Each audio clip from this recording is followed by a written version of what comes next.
crop circles, ghosts, aliens. Uh, what do you believe? Let me throw a different perspective. I ain't here to try to say there's ghosts or aliens. That's not my point. Uh, thing that I'm doing here is trying to say, okay, let's look at the way things are constructed and the way things actually exist. The fact that we're in human bodies and in our bodies, that's how you hear my voice. Is I have to use these vocal cords, and then I have to be able to not be autistic, or in other words, we have to be able to communicate on the same level. We have to speak the same language. So where am I going with this? What I'm saying is, you know, there's many reasons why you can't talk to a dolphin. You know, it doesn't have the same biological structure as you do. They have different forms and ways of communicating. And so, let's say an alien was the size of a germ or a virus. And, what instrument would you have to use, or how would you be able to detect that thousands of light years away, is what I'm trying to say. Not to say something doesn't exist, but what I'm trying to say is we have to give respect as to how finite our ability to be able to detect something even really is. We're acting like just because we can't see it and we haven't seen it yet for what we have available to us, then okay, these things don't exist. It's not important. You're not going to hear me waste any more conversations really on this as far as our day to day, so who really gives a damn? But I'm going to give it some time. And so, in thinking into it. So, when I'm doing that, I'm thinking to myself, okay, uh, we move at 67,000 miles per hour on this earth. And so, if something else isn't moving at that speed, how crazy would it be for you to say something and think that that other thing can actually hear you? Try moving at 100 miles per hour and yelling at something out your window to another car and see if you can have a conversation. Or I'm just trying to put that into the reality of what our expectations are to be able to see or identify something else. I mean, you can't see ultraviolet light. Again, you'll probably hear me keep referring to that over and over. But, we know it's there. We couldn't see giant germs and viruses, you know, but we now know that they're there. And so, does that mean just because you can't see a unicorn or there's no, elves? I'm not going there. I'm not trying to be on that level, but some people might consider exactly what I am entertaining with aliens and ghosts as if that is to that extreme of the fantasy, and it is because we don't know. But again, I'm going to give it our time. So let me go ahead and do what I hate to do, but it's a way of giving you some order to the thoughts. So you'll hear me repeat some of the things I just said. Our bodies can't communicate with them or see. You realize your body first is an instrument, and you're constantly telling your body what to do, from what to eat.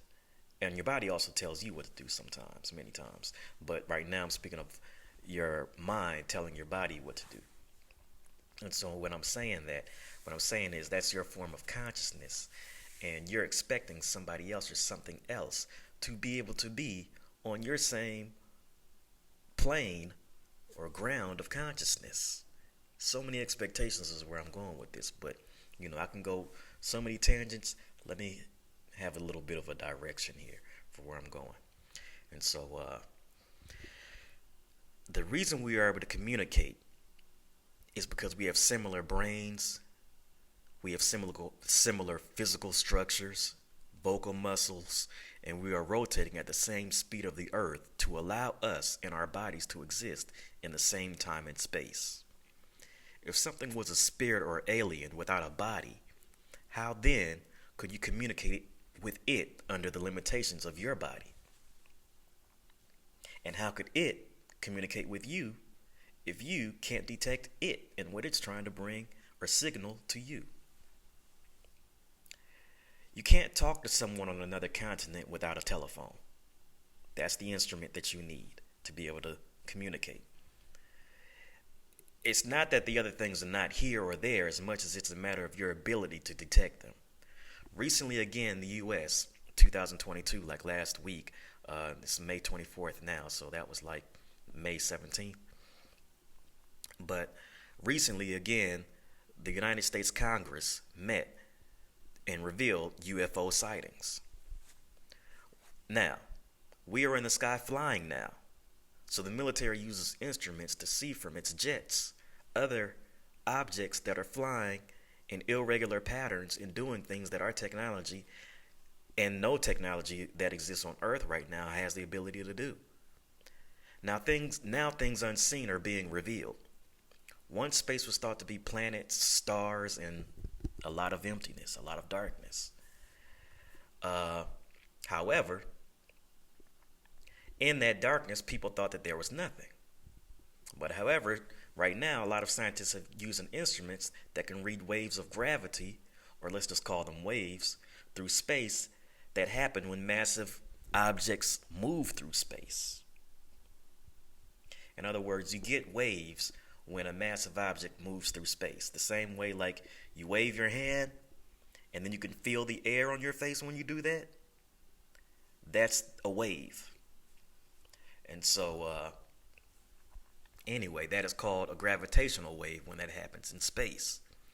So what scientists have been able to detect from these gravitational waves is a new unseen, unknown world that they didn't know existed. They created an instrument that could detect gravitational waves and trace them in the darkness of the space. What this instrument does is follow waves through space. And when these waves hit an object, the instrument records the shape of the object the wave hits. Now, how is it able to do this? But just think of you have a couch. You throw a blanket over the couch. You can still tell the shape of a couch, even though the blanket's sitting over it. You don't get the detail, but you get the idea. And so that's the wave is the blanket. The object that is invisible and you couldn't see before is the couch. But when the blanket goes over the couch, you can now see the form of the object that is beneath the blanket. Now the darkness is not thought of as emptiness. The darkness is taking shape, and people are able to see in the dark, which is pretty unique as far as what I thought. I was like, damn, that sounds pretty interesting to me.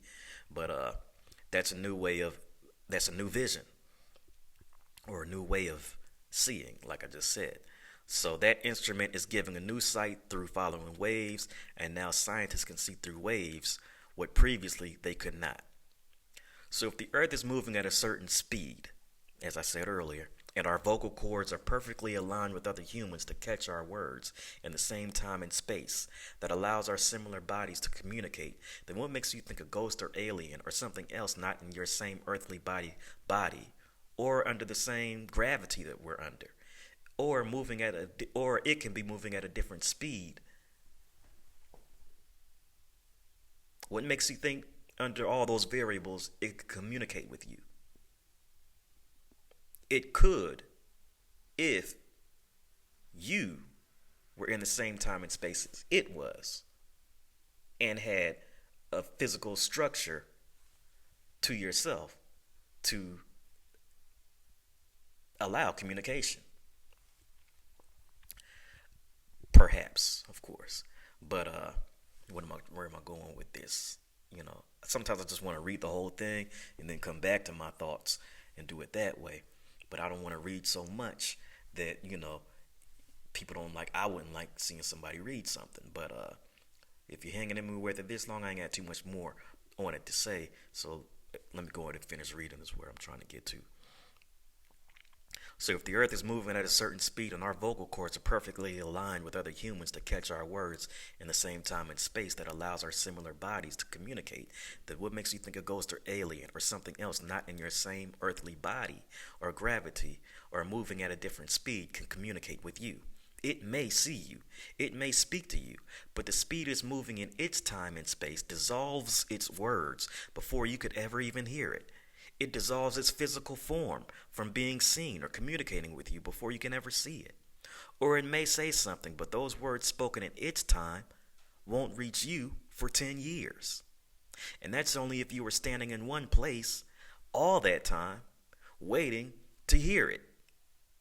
So, can you have a conversation with someone moving 67,000 miles per hour, as we do on this earth? Meaning, could something else catch up to us moving 67,000 miles per hour to be able to throw in a form of communication? you know? And so, especially if its weight and form is being completely affected in different ways, so that it's being thrown and hurled or being pushed in one spot, and once again we can't see it because we can only see what our bodies allow us to detect in our time and space, moving at 67,000 miles per hour. So if this other being is still, and it's not moving, and it isn't capable of maintaining that 67,000 mile per hour speed, then the chances of you communicating are basically nil, slim, nothing, nada. You know light travels. Light is moving. And so where am I going with this? I just talked about us traveling on Earth. I'm talking about communication, being able to be to where two things are on the same plane at the same time so that you can catch the other person's words. So I'm talking about waves. Waves travel. Anything that moves travels. And so where I'm going with this is, light travels. The light you see from the sun isn't in real time. If the sun was destroyed today, you would still see light for a couple of, I don't know how long. I don't want to say something that somebody comments how stupid I am. But I do know that we don't see the sun in real time. Let's say 8 minutes and 20 seconds. That's pretty specific. It's because we are not in the same time as the sun. We're not in the same time as the sun. Of course, I'm repeating myself. So the question isn't if there are ghosts, aliens, or other life as much as how could we detect it, or how can we detect them if there are. And so I need to return back to that sun aspect of what I'm trying to do and say. What I'm trying to do and say there is say light, sound, waves, movement. You have to be able to catch those things almost within the same time frame that they're in to be able to have communication or to be able to observe them. If not, then you have to observe them at a time that is going to be later than the current time that exists for that thing. In other words, if I need to make that clear, what I was saying when I was talking about the light and the sun, if I'm observing, things that happened on Mars, by the time that signal gets transmitted back to Earth, that might be 12 hours later or 2 months later than when the camera picked that up. It takes that long for signals to travel back sometimes. I don't know what the exact time is, but I'm just saying that to say, so because you're not in that same time, you have Eastern Standard Time, you have Pacific Time, you have Hong Kong, you have Kuwait. So even on Earth, we ain't even the same doggone time. So what I'm trying to say there, even though this is way more drastic and exaggerated, where I'm going with that is, we're all acting like because we're experiencing something now, that's the final draw. That is the way it is for everything. And we need to expand our minds to be able to think that no, we need to be able to base things based off of if something ever comes around here, how many different ways do we have to detect something? Are we looking for sound, movement, light, different forms of light, different vibrations? Are these vibrations coming at an angle of communication that signal some type of form of communication versus just an object moving through space?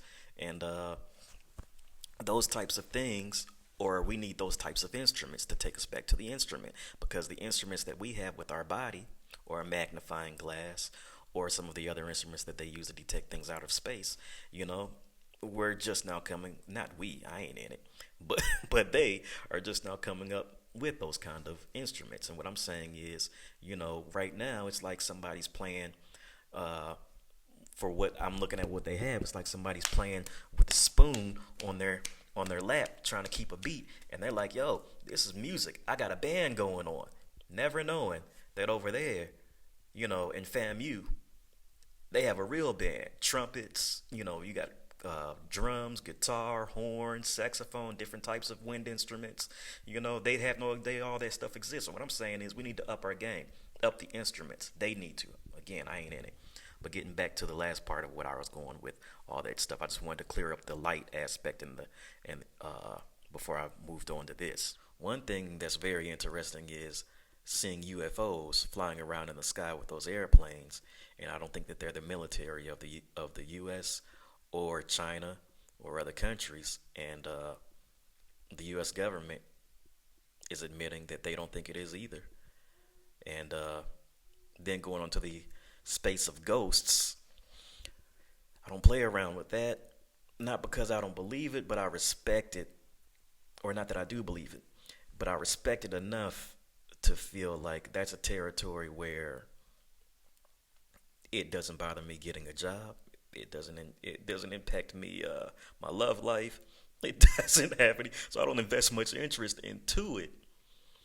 But at the same time, if it does exist, it seems like they know or would know, being that they lived once, or if you're talking about aliens or ghosts, two totally different things. But it seems like they would, from what we do have observed, that they know a little bit more about us than we do about them. So I'm not too into really playing around with that, because somebody else has the advantage, and I'm alright being human and finding out when I die, or maybe it's just the end, and that's the end of that.